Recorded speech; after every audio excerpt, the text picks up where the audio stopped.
Bismillahirrahmanirrahim.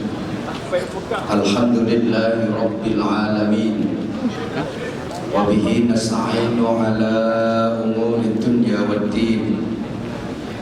Asyhadu an la ilaha illallah wahdahu la syarika lah, al-malikul haqqul mubin. Wa asyhadu anna Muhammadan abduhu wa rasuluh, as-sadiqul wa'adil amin. Allahumma salli wa sallim wa barik ala sayyidina wa maulana wa syafi'ina wa qudwatina wa uswatina wa habibina wa qurrati a'yunina Muhammadin sallallahu alaihi wasallam, afdalil khalqi ajma'in, wa ala alihi wa ashabihi wa tabi'in wa man tabi'ahum bi ihsanin ila yaumiddin. Subhanaka la ilma lana illa ma 'allamtana innaka antal alimul hakim. Rabbi shrah li sadri wa yassir li amri wahlul 'uqdatam min lisani yafqahu qawli waj'al li waziran min ahli.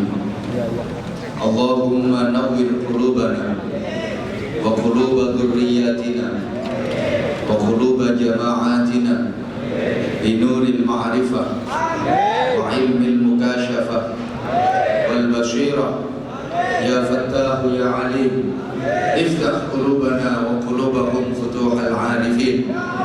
Rabbana iftah bainana wa baina qaumina bil haqq wa anta khairul fatihin. Walhamdulillahi rabbil alamin. Amma ba'du. Yang saya hormati, yang saya cintai, yang saya banggakan, para sesepuh yang asapnya empuk, ketua dan seluruh pengurus cabang istimewa Nahdlatul Ulama Korea Selatan yang sama-sama kita hormati, yang kita muliakan, ketua dan seluruh pengurus komunitas muslim Indonesia Korea Selatan, para pejabat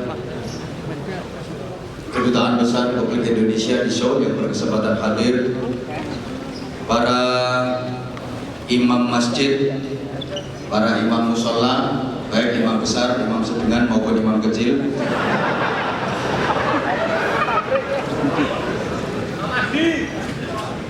segenap sponsorship pendukung acara pada hari ini, terkhusus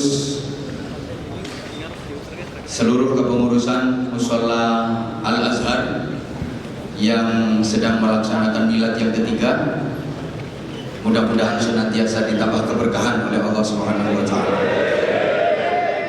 Hadirin hadirat ikhwatal iman, saudaraku jamaah sekalian, sungguh hidup ini tidak ada yang kebetulan, tapi semuanya biiznillah, semuanya atas izin Allah, semuanya atas kehendak Allah.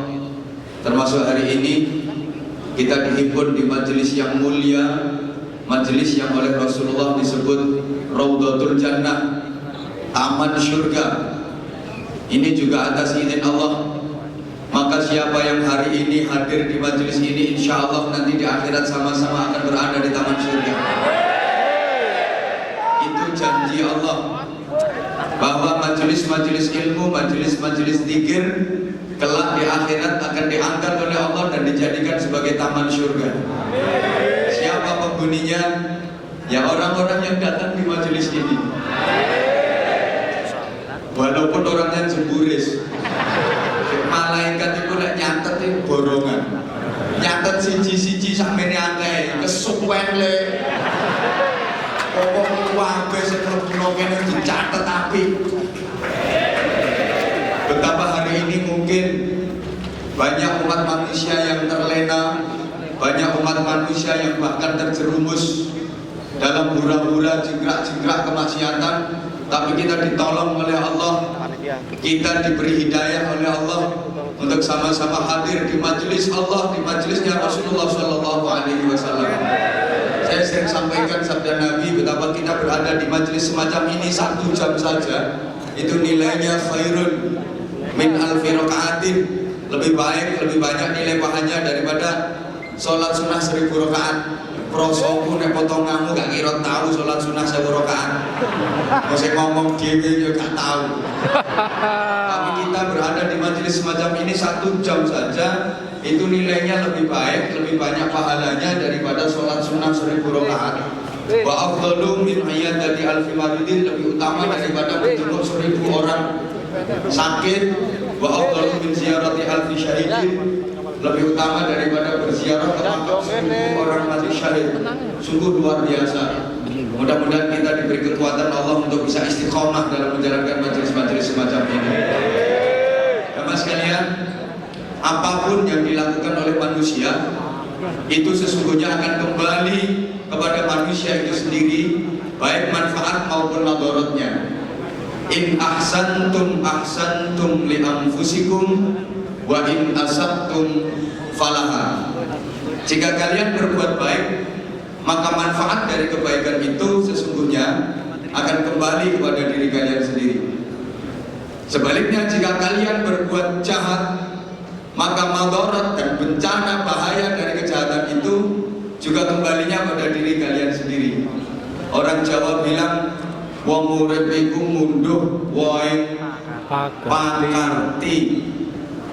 Hidup ini ibarat orang menanam, hasil panen sing diunduh tentu tergantung apa yang ditanam.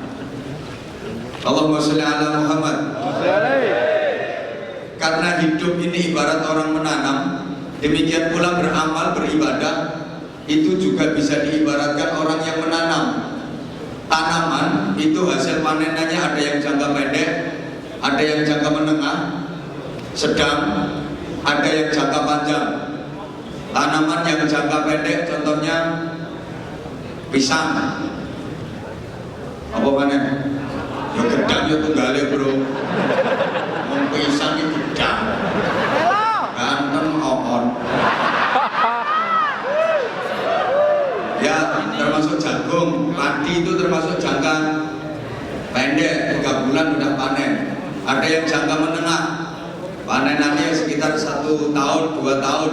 Ada yang jangka panjang, kayak kelapa, kayak jati, itu jangka panjang. Demikian pula amal ibadah kita, itu ada yang jangka pendek. Contoh, urusan anak terhadap orang tua, itu termasuk amal yang balasannya kontan, di cash sama Allah. Ada anak berbakti sama orang tua, memuliakan orang tua, menghormat orang tua, demi Allah, pahalanya langsung di cash sama Allah. Di dunia ini udah dikasih kemuliaan, di dunia ini udah dikasih keberkahan. Rata-rata orang yang sukses hidupnya itu adalah orang-orang yang berbakti kepada orang tua. Karena kesuksesan anak itu berkat doa orang tua. Tanpa doa dan barokah dari orang tua, gak mungkin anak itu bisa sukses. Karena Allah akan ridho kepada manusia itu tergantung orang tuanya. Kalau orang tuanya ridho, Allah membuka pintu ridhonya. Tapi kalau orang tuanya gak ridho, Allah gak akan ridho kepada anak itu, sehebat apapun ibadah anak itu. Sebaliknya, mohon maaf, durhaka kepada orang tua, ini madorotnya juga langsung dikontan nama Allah, cospleng, cash. Maka gak ada ceritanya. Orang yang sukses, berkah hidupnya, dia berani sama orang tua, mesti cilok. Ya wes padha meneng ya. Sampeyan mikir soalnya potonganmu iki wani karo wong tua. Aku ngerti, sampeyan berangkat mrene iki lho modal njaluk wong tua sampai saiki urung sampeyan sauri. Ono sing model ngono iki wong ya teko. Ono yang mentolo melok guyu.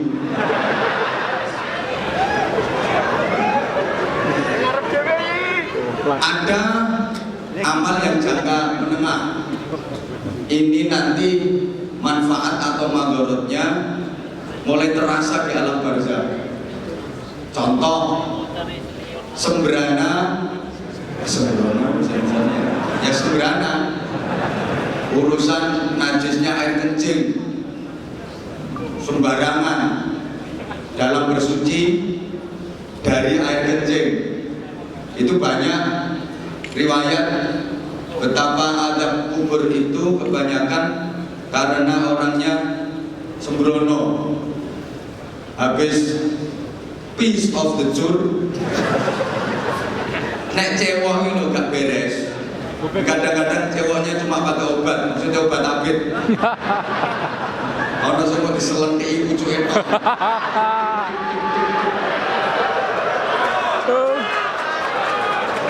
Nah, mohon maaf banget. Nah, kalau sampean yang sering, sorry ya, pakai tisu. Saya belum pernah baca kitab ada al-istinja fit tisu. Ya harus pakai air.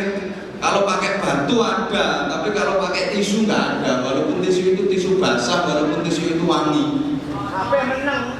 Menang kok tahu kabeh. Apa kalau nu berdiusap lagi terus diambil. Ganteng jorok.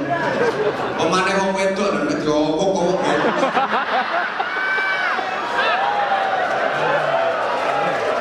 Berengin gitu. Nah itu termasuk nanti bahayanya dirasakan ketika di alam barzakh. Di antaranya itu, maka hati-hati. Kemudian yang jangka panjang, ya banyak rata-rata amal ibadah itu dampaknya jangka panjang nanti di akhirat. Sampai baca tasbih, tahmid, tahlil, baca sholawat, yaitu pahalanya nanti ya kebanyakan diberikan Allah di akhirat. Di dunia sih keberkahan pasti akan kita dapat. Keberkahan pasti juga akan kita dapat. Ini maksud saya. Hadirin hadirat jamaah sekalian rahimakumullah. Allah Subhanahu wa taala menciptakan manusia dalam keadaan baik. Kullu mauludin yuladu 'alal fitrah. Sehingga anak siapapun itu diciptakan Allah dalam keadaan baik. Walaupun orang tuanya kafir, tapi setiap bayi yang terlahir itu dalam keadaan fitrah.